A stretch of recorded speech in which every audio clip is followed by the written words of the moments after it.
Bonjour à tous, on se retrouve pour la guidance du mois de mars. Comment allez-vous depuis hier, jour, le dimanche où je poste la guidance de la semaine? Donc les guidances vont être rapprochées, mais c'est d'autant plus des messages, des conseils supplémentaires pour vous. Ce mois de mars, qui est un mois 3, ça commence bien. Le 3 qui est en lien avec la communication, l'expression, la créativité, avec notre planète Mercure, planète de la communication, qui est en rétrogradation jusqu'au 20, il me semble, de mémoire, et le 20 mars qui est le jour de l'équinoxe en plus, donc ça va être un mois formidable, on me dit, d'un point de vue énergétique, lumière, d'un point de vue du moral, peut-être pour certains, on va vers plus de lumière, il y a un changement d'heure qui va nous ramener, nous amener vers l'énergie d'été. J'ai entendu avant de démarrer la guidance qu'il y avait effectivement un gros climat de tension au niveau mondial, hein. Il y a un climat de tension qui est palpable, hein, on le sait. Et du coup, c'est pas évident. Beaucoup de personnes sont dans l'anxiété, l'inquiétude, ne savent pas trop, ont peur de l'avenir. Et ça, on l'entend parfaitement, c'est pas évident. Donc là, dans les guidances, j'essaie d'amener, vous voyez, de la lumière, de la joie, des beaux messages avec des beaux oracles, des conseils de bien-être pour vous tous. On essaie de faire au mieux. Donc là, aujourd'hui, j'ai choisi Fantasia encore pour ce mois de mars. Et je vais faire une coupe à la fin avec Akasha. Je vais faire tranquillement, me laisser guider aussi. Et puis voilà, on verra. Donc, comment allez-vous? N'hésitez pas à faire des petits retours. Tant que je choisis les cartes, j'en profite aussi pour rappeler quelques petits retours positifs que j'avais postés pour les personnes qui me suivent régulièrement et puis qui ont fait des séances avec moi. Il y a eu chez les femmes des pertes de poids. J'en parle parce que je sais qu'il y a beaucoup de femmes qui galèrent, entre guillemets, pour perdre du poids. Effectivement, quand la prise de poids est émotionnelle, et ben, avec le protocole que je propose, rien que dès la première séance, j'ai des personnes qui ont perdu entre 6 et 7 kilos sur 3 semaines. Donc n'hésitez pas à regarder ce que je poste, à venir me questionner. Donc sur ce mois de mars, alors avec beaucoup d'humour, les guides me disent, pour les femmes qui veulent se mettre en maillot de bain, qui préparent cet été, et ben voilà, vous libérez vos émotions. Alors ils ont beaucoup d'humour les guides, hein. Libérez la charge émotionnelle et mentale. Si effectivement ça vient des émotions, et très souvent les personnes viennent, elles me disent je mange normalement, comme d'habitude, je ne fais pas d'excès et je grossis.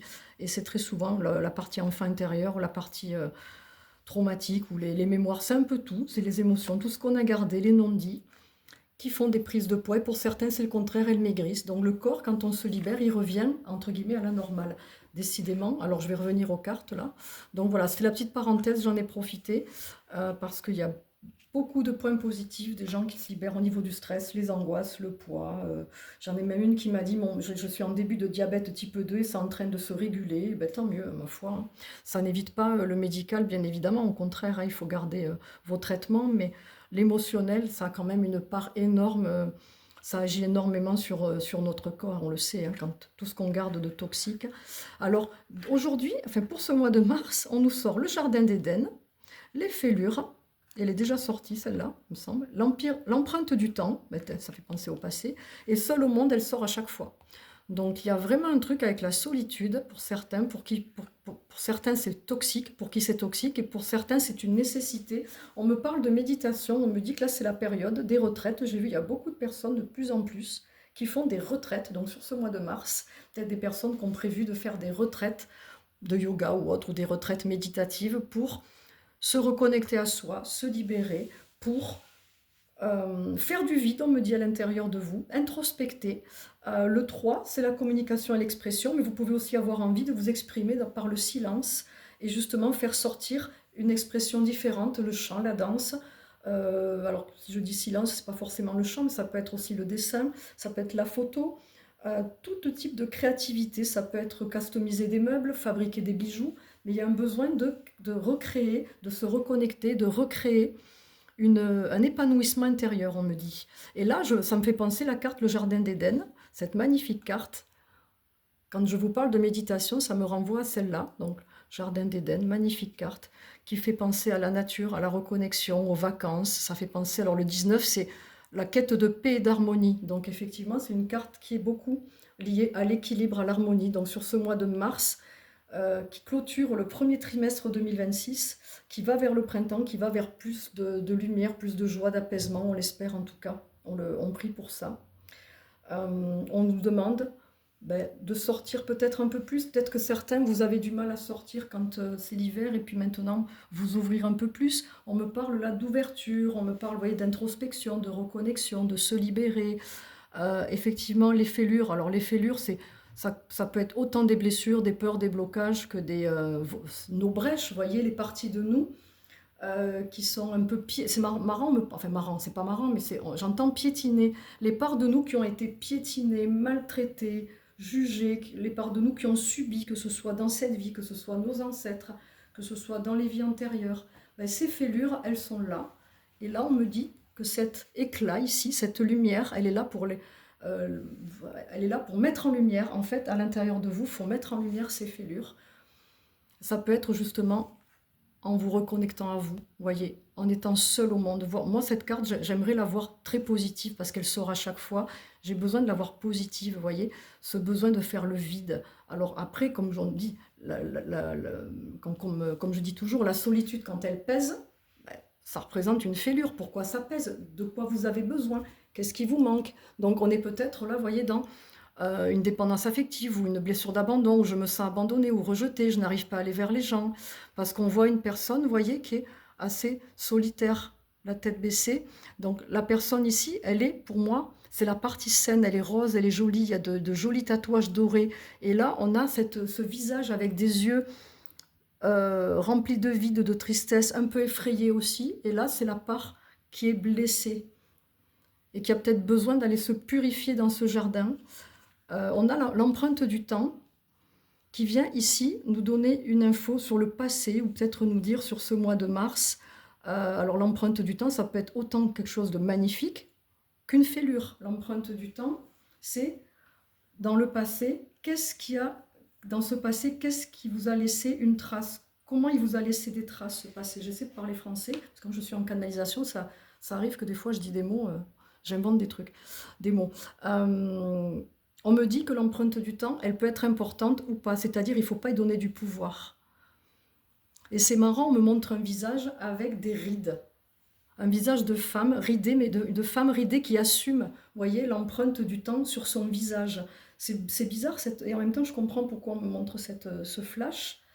On me dit qu'en fait il faut accepter l'empreinte du temps, ce qui est ancré en nous. Alors il y a l'empreinte du temps qui est belle, vous voyez, qui est positive. Les rides sur le visage, c'est juste le chemin de vie, ça représente plein de choses sur le visage d'une femme, vous voyez les rides. C'est autant les blessures que les joies, que le fait d'avoir beaucoup ri aussi, qui peut laisser des rides comme ça. Et cette empreinte, elle est à la fois belle, elle peut être toxique, mais elle peut être aussi pleine de joie. Donc là, ils me disent, les guides, qu'est-ce que vous en faites de cette empreinte? Est-ce qu'il ne serait pas intéressant de la transmuter, vous voyez, de la transformer et de voir tout ce que le temps laisse sur nous, ancre sur nous, cette empreinte que le temps laisse, que ce soit physique, que ce soit psychologique, morale, émotionnelle, c'est important de le transmuter, de transmuter ces fêlures. Et ils me disent pour en faire un jardin d'Éden. Je trouve très très beau ce qui est en train de canaliser là, pour aller vers cette paix, cette harmonie. Le 19 au départ, c'est tout ce qui est en lien avec l'autorité, la tyrannie. Donc on est dans les fêlures là également. Le 32, c'est le 5. Donc on est dans la transformation. Le 5, c'est la liberté, c'est le changement. Donc en fait, le temps laisse une empreinte. Il y a des choses que l'on ne peut pas enlever, mais comme ces rides. Alors, on peut effectivement, si on fait de la chirurgie, si on va faire un lifting, vous pouvez, mais si on reste authentique et sincère, vous voyez, l'empreinte du temps, elle peut se transformer, se modifier, mais juste parce qu'on va la voir autrement, vous voyez. Donc sur ce mois de mars, si je dois résumer, avant de faire la coupe avec Akasha, on nous demande d'utiliser cette communication, cette expression qui est en nous, en acceptant plus les choses, en prenant de la hauteur, vous voyez, en étant plus lumineux avec soi, en étant plus bienveillant, vous voyez, essayez d'être bienveillant, même si c'est pas bienveillant en face de vous, parce qu'on a tous des fêlures, donc vous êtes en miroir aussi avec les gens, essayez d'être bienveillant. Ça les a expulsés, la carte. La carte qui a été expulsée, je vous la montre pendant que je parlais, c'est la réalisation de soi, effectivement, pour se réaliser, monter au sommet. C'est mieux quand même de visualiser, de vibrer quelque chose qui va nous tirer vers le haut, vous voyez, qui sera lumineux, plutôt que de se concentrer sur ce qui nous tire vers le bas. Donc une empreinte du temps non acceptée, une fêlure, voire une solitude subie, au lieu de la voir comme un moment de réconciliation avec soi, un moment de plénitude, de repos. Parce que les personnes qui me disent j'ai du mal à ne rien faire, mais ne rien faire, c'est se poser, ne rien faire, c'est honorer son corps, lui apporter du repos, le repos dont il a besoin. Je vais voir ce que nous donne la coupe. Vous me direz si ça vous parle. Je trouve que le tirage est très intéressant, très beau. Bon, après, moi, je les trouve toujours très très beaux. On a dépassé ses peurs, la coupe, et on a le cercle.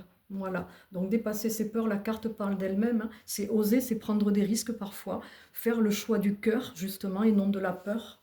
Fuir ce qui est lourd pour vous et aller vers plus d'épanouissement, vous voyez.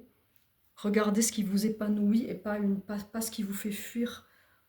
Là, on est pareil, on est dans les fêlures. Hein, vous voyez, dépasser ses peurs, c'est ok, cette fêlure, je la vois. Cette peur, je la vois, je la mets en lumière, mais elle fait partie de moi. Je suis un humain, donc je vais y mettre beaucoup de douceur et je vais l'aider, cette peur, et la dépasser. C'est-à-dire, là, on passe vraiment au-dessus. Et vous pouvez y arriver, alors pas tout le temps, pas tout le temps. Là, on est dans une énergie circulaire.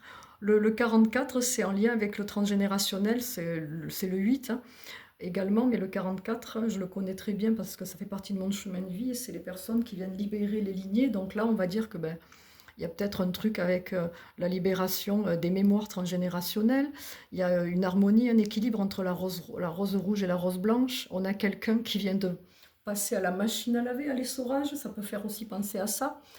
Le cercle, c'est aussi l'origine, d'où on vient, le lien à la source, vous voyez. Ça peut être plein de choses. La carte, vous pouvez les symboles les accueillir de la manière qui vous arrange aussi, qui vous fait du bien. Voilà.